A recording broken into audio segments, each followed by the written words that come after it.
आज म्हणलं होतं आयुषला काय करावं म्हणलं आज ढोकळाच करावं, कारण गेल्या वेळेस त्याला लय आवडला आणि त्याने खाल्ला होता. म्हणलं आज तर तेच करावं ढोकळा.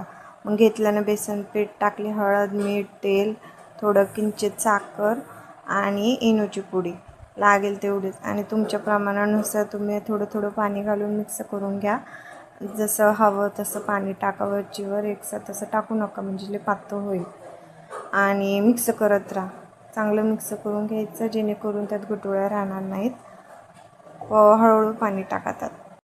मी लिंबू स्किप केलं आहे, तुम्ही हवं तर टाकू शकता, कारण आयुषला खोकला लागेल त्यामुळे मी लिंबू टाकतच नाही.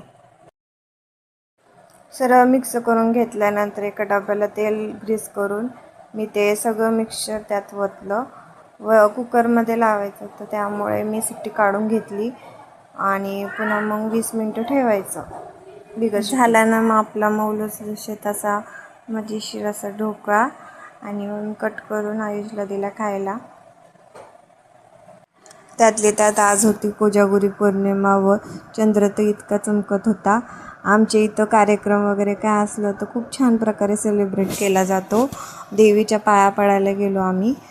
देवीचं छान प्रकारे दर्शन करून आल्यानंतर इथे दूध उकळायला ठेवलं होतं.